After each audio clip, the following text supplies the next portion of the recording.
உங்க எல்லாருக்குமே நிறைய கேள்விகள், சந்தேகங்கள், அடுத்து என்ன செய்யலாம் அப்படின்ற ஒரு ஆர்வம், உங்க பர்சனல் ஃபைனான்ஸை எப்படி வளர்க்கலான்ற ஒரு சிந்தனை, இது எல்லாமே அதிகரிச்சுக்கிட்டே வருது.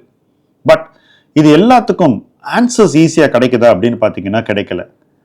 அந்த ஆன்சர்ஸை உங்களுக்கு ஈஸியாக கொண்டு சேர்க்கறதுக்காக தான் ஆஸ்க் M2W எனிதிங்னு ஒரு ஹெல்ப்லைனை நம்ம கிரியேட் பண்ணியிருக்கோம். அதற்கான ஃபார்ம் இந்த வீடியோனுடைய லிங்க்லேயே இருக்கு. இந்த ஃபார்மை நீங்கள் ஃபில் பண்ணீங்கன்னா ஆட்டோமேட்டிக்காக உங்களால் நேரடியாக உங்களுடைய கேள்விகளை எங்கள்கிட்ட கேட்க முடியும்.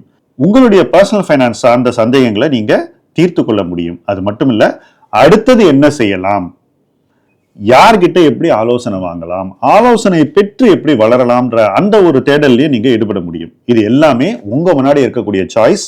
இந்த சாய்ஸஸ் நீங்க சரியா செய்யணும்னா ஃபர்ஸ்ட் நீங்க இந்த ஃபார்மை ஃபில்அப் பண்ணிட்டு ஆஸ்க் M2W எனிதிங் ஹெல்ப்லைன்ல பார்ட்டிசிபேட் பண்ணணும், அதுல ஜாயின் பண்ணணும். வாங்க இணைந்து பயணிப்போம்.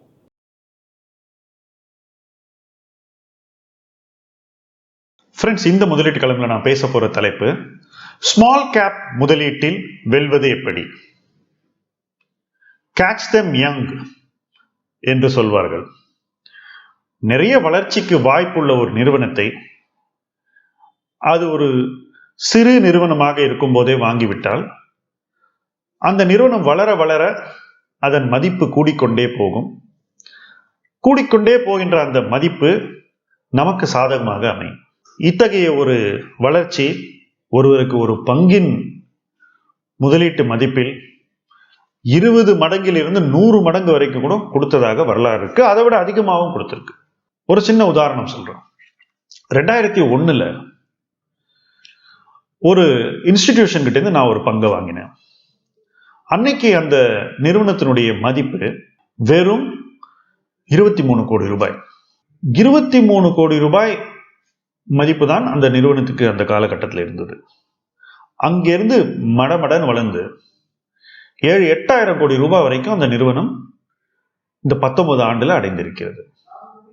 இது தமிழகத்தில் உள்ள ஒரு நிறுவனம், உங்கள் வாழ்க்கையை தினமும் தொட்டு கொண்டிருக்கின்ற ஒரு உற்பத்தி நிறுவனம், உற்பத்தி சார்ந்த ஒரு நிறுவனம். ஒவ்வொரு வீட்லையும் அரிசியை சமைக்கிறதுக்கு உபயோகப்படுத்துற அடிப்படை பொருளான பிரஷர் குக்கரை உற்பத்தி செய்கிற ஒரு நிறுவனம். இது ஒரு உதாரணம் தான். இதே போல செராமிக்ஸ்ல நிறைய கம்பெனிஸ் 100 150 கோடியிலேருந்து இன்னைக்கு 3000-4000 கோடி வரைக்கும் கடந்த 10 ஆண்டுகள்லேயே மதிப்பு வளர்ச்சி கண்டிருக்கிறது. ஸோ இந்த ஸ்மால் கம்பெனிஸை வாங்கிறதுல நிச்சயமாக பெரிய ஆதாயங்கள் உண்டு என்பதில் மாற்று கருத்தே இருக்க முடியாது. ஆனால் அந்த ஸ்மால் கம்பெனியை எப்படி வாங்குறதுங்கிறது ஒரு பெரிய ஆர்ட். அதுக்கான ஒரு நுணுக்கமான ஒரு முதலீட்டு பார்வை அவசியம். அனலிட்டிக்கல் ஸ்கில்ஸ் வேணும், அப்சர்வேஷன் வேணும். அந்த பிசினஸ் பத்தி ஒரு எதிர்பார்ப்பு, வருங்காலம் எப்படி வருங்கிறதையும் நம்மளால வகுத்து கொள்றதுக்கு ஒரு திறமை வேண்டும். இது எல்லோருக்குமே வருமான முயற்சி பண்ண நிச்சயமா வரும். அதுல மாற்று கருத்தே இருக்க முடியாது. இந்த மாதிரியான ரிட்டர்ன்ஸை இந்த நிறுவனங்கள் கொடுத்ததுனாலதான் இன்னைக்கு எல்லோருமே அந்த மாதிரி நம்ம ஒரு கம்பெனியை கண்டுபிடிக்க முடியாதா, நம்ம ஒரு போர்ட்ஃபோலியோல ஒரு 4-5 கம்பெனியை ஸ்மால் கேப்பா வாங்கி வச்சுட்டா நமக்கு மார்க்கெட்ல கிடைக்கிறத விட அதிக ரிட்டர்ன் கிடைக்கும் அப்படின்ற ஒரு எதிர்பார்ப்பு. ஏன் sir mid cap fund, small cap fund தான் இருக்க மியூச்சுவல் ஃபண்ட்லயே, அங்கேயே போய் முதலீடு பண்ணலாமே அப்படின்னு நீங்க கேட்கலாம். அதை ஏன் மக்கள் விரும்புறதில்லை? இதற்கு காரணம், இந்த மாதிரி பங்குகளை, இந்த மாதிரி ஃபண்ட்ஸ் வாங்கிட்டு தான் இருந்தாங்க. ஆனா கடந்த ஓரிரு ஆண்டுகள்ல மியூச்சுவல் ஃபண்ட்ஸை மறுபடியும் ஒரு கேட்டகரைசேஷன் எக்ஸசைஸ் பண்ணி இந்த நிறுவனங்களை தான் வாங்க முடியும் அப்படின்னு ஒரு வரைமுறை அளிக்கப்பட்டிருக்கிறது. ஸோ மிட் கேப் ஃபண்ட்னா 251 500 மார்க்கெட் கேபிடலைசேஷன் ரேங்கிங்ல ஒரு நிறுவனம் தான் வாங்க முடியும். ஸ்மால் கேப்னா 500க்கு அப்புறம் எதை வேணா வாங்கலாம். அடுத்தது, எளிதில் யார் வேணுமாலும் வாங்கறதுக்கான வாய்ப்பு இன்னைக்கு இருக்கு பங்குகள். ஏன்னா ஒரு ஆன்லைன் brokerage அக்கௌண்ட்டை நீங்க வீட்டில் இருந்தபடியே ஓப்பன் பண்ணிடுறீங்க. அதுக்கடுத்து ஆன்லைன் போய் நிறைய கம்பெனிஸை பத்தி படிக்கிறீங்க. ஸ்கிரீனர் மாதிரி நிறைய ஃபில்டர்ஸ் இருக்கு. அப்புறம் வாட்ஸ்அப் குரூப்ஸ் எக்கச்சக்கமாகி போச்சு. அது மட்டும் இல்லை, நிறைய நியூஸ் லெட்டர்ஸ் வருது. அப்புறம் ஸ்மால் கேஸ் மாதிரி ஒரு போர்ட்ஃபோலியோவே நிறைய பேர் கொடுக்குறாங்க. இது எல்லாமே பலருக்கு நாமும் இந்த சப்போர்ட் சிஸ்டம் வச்சுக்கிட்டு நேரடியா முதலீடு செய்யலாம், ஏன் மியூச்சுவல் ஃபண்ட் போகணும் அப்படின்ற ஒரு பார்வையை உருவாக்கி இருக்கிறதுல மாற்று கருத்தே கிடையாது. பட் கிட்டத்தட்ட ஒரு 30 வருஷம் இந்த micro gap small cap investing பண்ண ஒரு அனுபவத்திலிருந்து எனக்கு என்ன தோன்றுகிறது என்றால், இந்த முதலீடுகள் அவ்வளவு எளிதல்ல. ஃபர்ஸ்ட். ரெண்டாவது, இது அங்க இங்க கேட்டு பண்ற விஷயமே இல்லை. அப்படி பண்ணும்போது நிறைய தவறுகள் வரும். அந்த தவறுகள் நடக்கும்போது நமக்கு அதுக்கான காஸ்ட் ரொம்ப அதிகம். ஸ்மால் கம்பெனிஸ்ல ஷேர் வாங்குறதுலயும் இன்னொரு பெரிய சிக்கல் இருக்கு. என்னன்னா, இம்பாக்ட் காஸ்ட்னு ஒன்று சொல்லுவோம். அதை வாங்குறதுக்கே இப்போ நீங்க ஒரு 10,000 ஷேர் வாங்கணும்னா தினம் அதுல வர்த்தகம் அதிகமாக இருக்காது. நீங்க அதிக விலை கொடுத்து வாங்கிட்டே போவீங்க. நீங்க 10,000 ஷேர் வாங்கி முடிக்கிறதுக்குள்ள அது விலை ஒரு 7-8% ஓடி போயிடும், மேல போயிடும். ஸோ அது இம்பாக்ட் காஸ்ட்னு சொல்லுவோம். இதுதான். அதே போல விற்க போகும்போது விலை கீழே போயிடும், ஏன்னா அதிக வணிகம் இல்லாதனால. இதனால நிறைய பேரால இந்த நிறுவனங்களை எளிதில் மேனிப்புலேட்டும் பண்ண முடியுதுங்கிறது தான் யதார்த்தம். ஏன்னா நிறைய பங்குகள் இல்லாத ஒரு ஸ்டாக்ல கொஞ்சம் வாங்கினாலே விலை ஏறிடுதுன்னா இன்னும் கொஞ்சம் வாங்கினா இன்னும் கொஞ்சம் விலை ஏறிடும். ஸோ இந்த விலையை மாற்றி அமைப்பது ரொம்ப எளிது. ஸோ அதற்கான ஒரு களமாகவும் அது அமைகிறது. அதனால அதுல வாலட்டிலிட்டி ரொம்ப அதிகம், ரிஸ்க்கும் அதிகம். ஸோ சரியான பங்கு வாங்கினா ரிவார்டு அதிகம், தவறான பங்கு வாங்கினா பனிஷ்மெண்ட் அதிகம். இதுதான் ஸ்மால் கேப் இன்வெஸ்டிங். ஸோ இந்த ஸ்மால் கேப் என்ற ஒரு கான்செப்டே குறைஞ்சபட்சம் 3-5 வருஷம் ஹோல்டிங் பீரியடுக்காக வாங்கப்பட வேண்டிய ஒரு இன்வெஸ்ட்மெண்ட். அப்பதான் நம்மளால அதுல ஜெயிக்க முடியும்.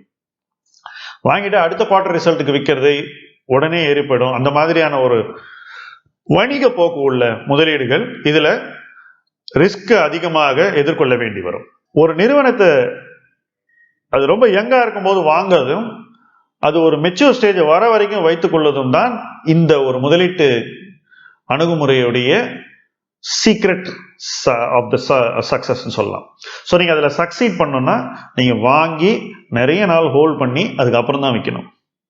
ஸோ இதையெல்லாம் தெரிஞ்சுக்கிட்டாதான் நீங்க இந்த இதுல ஜெயிக்க முடியும். ரெண்டாவது, இதை தெரிஞ்சுக்கிறது மாத்திரம் முக்கியம் இல்லை, நீங்க உங்களுடைய முதலீட்டு அணுகுமுறையை பிராக்டிஸ் பண்றதுலயும் இதையெல்லாம் உள்ள கொண்டு வரணும். ஸோ யார்கிட்டயோ கேள்விப்படுற ஒரு விஷயத்த உடனே வாங்கக்கூடாது. நீங்க நிறைய அதை அண்டர்ஸ்டாண்ட் பண்ணி நிறைய புரிஞ்சுக்கிட்டு உங்கள்கிட்ட வர தரவுகள்லாம் கரெக்டானு பார்த்து வாட்ஸ்அப் ஃபார்வர்ட் எல்லாம் நேரடியாக நம்பாமல், ஆன்லைன் டிப்ஸ் படி மட்டும் போகாமல், வெறும் இந்த ரெடிமேட் போர்ட்ஃபோலியோஸ் வருது இல்லையா இன்னைக்கு, அதை மட்டும் பிளைண்டா வாங்காமல் அந்த கம்பெனிஸ் எல்லாம் ஸ்டடி பண்ணி அதுக்கப்புறம் அது உங்களுக்கு சூட் ஆகுதா இல்லை உங்களுக்கும் அதுல நம்பிக்கை வருதாங்கிறத தெரிஞ்சுக்கிட்டு நீங்க இதை வாங்கணும். ஸ்மால் கேப் இன்வெஸ்டிங் என்னை எப்படி ஹெல்ப் பண்ணிச்சுனாக்கா, முதல்ல ஸ்லோவர் பேஸ் ஆஃப் இன்வெஸ்ட்மெண்ட், ரெண்டாவது லாங்கர் இன்வெஸ்ட்மெண்ட் ஹொரைசன், ரொம்ப நாளைக்கு வச்சுக்கிறதுக்கு பழக்கப்படுத்திது, மூணாவது நிறைய பேர்கிட்ட அதை பத்தி கேட்டு தெரிஞ்சுக்கிறது அப்படின்ற ஒரு ஓப்பன்னஸை கொண்டு வந்தது, ஐந்தாவது எந்த விதமான அவசரம் இல்லாம நிதானமா யோசிச்சு இந்த அப்ரோச்சை இதை அணுகிறதுங்கிற ஒரு மைண்ட் செட்டை ஏற்படுத்தியது. ஸ்மால் கேப்ல நம்ம நிறைய கத்துக்கலாம், ஆனால் நம்மளுடைய பாடங்கள் நஷ்டத்தின் மூலம் வரக்கூடாது. கத்துக்கிட்டு இன்வெஸ்ட் பண்ணமே ஒழிய இன்வெஸ்ட் பண்ணி தோத்து போய் கத்துக்க கூடாது. அதுதான் இன்னைக்கு ஸ்மால் கேப் இன்வெஸ்டிங்ல நீங்க எல்லோருமே புரிந்து கொள்ள வேண்டிய ஒரு விஷயம். ரொம்ப வேகமா பிரைசஸ் ஏறுற மாதிரி தெரியும், ஆனா அது இறங்குறதும் அதே மாதிரி தான் இருக்கும். ஸோ எந்த நிறுவனத்தை வாங்குறோம், எப்படி வாங்குறோம், எப்போ வாங்குறோம், எவ்வளவு நாளைக்கு வச்சுக்க போறோம்ன்ற ஒரு தெளிவை ஏற்படுத்தி கொண்டு உங்களுடைய சொந்த கன்விக்ஷன்ல ஸ்மால் கேப் இன்வெஸ்டிங் பண்ணுங்க. நிச்சயமாக வெற்றி உங்களை சேரும். தொடர்ந்து முதலீட்டுகளை பாருங்கள். இது போன்ற டாபிக்ஸை பத்தி நம்ம தொடர்ந்து உரையாடுவோம். முதலீட்டுக்கு தேவையான பல சிந்தனைகளை உங்களோடு இந்த களத்தில் நான் பகிர்ந்து கொள்வேன். இந்த வீடியோ பிடிச்சிருந்தா உங்க ஃப்ரெண்ட்ஸோடையும் ஷேர் பண்ணுங்க. நம்ம சேனலையும் லைக் பண்ணுங்க. நன்றி.